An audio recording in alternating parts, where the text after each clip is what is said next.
Let's begin by telling you that Nigeria's Minister of Interior, Olubunmi Tunji-Ojo, has directed the Comptroller General of the Nigerian Correctional Services, Haliru Nababa, to investigate the allegation against personnel of the service. The Chief of Defense Staff, General Musa, had accused some personnel of the Correctional Service of conniving with inmates to finance the operations of terrorists.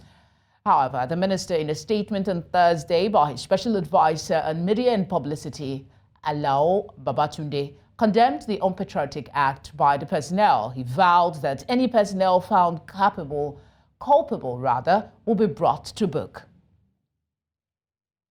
To further discuss this, I'm joined by a security expert, Chidi Omeje. Thank you very much for joining us on Nigeria Tonight. Hearing the allegation in the first place seems worrisome. A lot of persons will say, were those who should ensure crime is reduced in the society aid people with criminal intentions to commit crime? How does that make you feel as a security expert? Thanks for having me in the program. I mean, when I listened to that particular revelation by the Chief of Defense Staff, I mean, no less a person than the Chief of Defense Staff, it was startling. It was really quite concerning to note that things like that are happening. But of course, this is Nigeria. A lot of things have gone all right. A lot of things have gone bad. The system is foul in many places. So if the correctional service personnel are going to, the conduit, terror conduits, terror financing conduit, then it of course, it speaks a whole lot about how the security problem in this country have degenerated. It does appear that, Nigerians don't feel, they don't feel any qualms, committing crimes. It's shocking.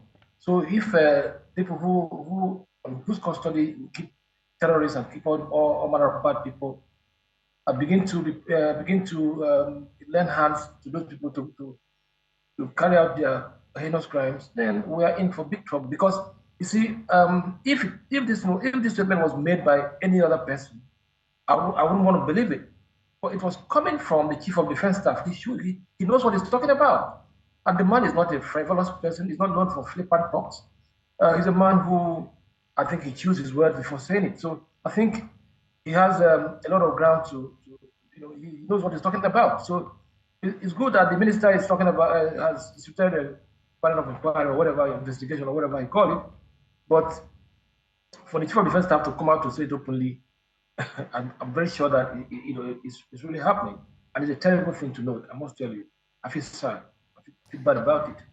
The allegation pointing to the personnel of the correctional facility could also be pointing to the very poor welfare of those who work in the nation's prisons. Is this something you think could be a contributory factor to any anomaly that might be coming up as a result? But look, nothing excuses crime. What we're talking about is a grievous crime against our country.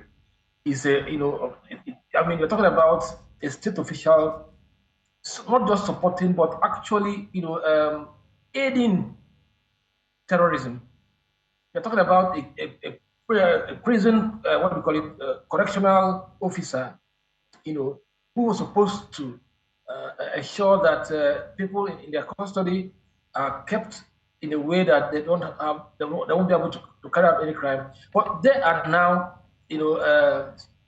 seem to be part of the whole thing. So nothing excuses it. Even if they're old salary, if you can't work, resign. It's better you resign than that you are actually collaborating with terrorists. And we're talking about terrorists here, for goodness sake, not just petty criminals, but we're talking about terrorists who have capacity to destroy the country. And you, a security official, is heading and abetting, and not just in and abetting, but actually, participating in that crime. Because if as the conduit, as the link to the ones outside, the guys in that correctional service, they've done terrible deed against the country. If actually that is before they happen. Yeah, So to me, I mean, a lot of what you're saying, one would perceive that there is no smoke without fire. So we need to deal with whatever issues that come. But another thing that has been brought up is that part of the issues with the country security services is poor recruitment process and lack of adequate training. Do you think that this may maybe have something to do with the allegation, maybe improper training? If that is the case, how can this be corrected? Not just training. I think the recruitment process is actually flawed. I mean, there's no due diligence, in terms of screening people that you bring into the system. You've of course, we've witnessed some rogue policemen. We've seen some bad soldiers. We've seen, rogue DSS officials. These are people who came into the system because the system is porous. Because the system, did not allow, there's no inbuilt due diligence mechanism to ensure that, people with such intent, such character are weeded off or are not allowed to be part of the system. So yeah, first of all, let's talk about the screening, the engagement process, recruitment process. Quite flawed.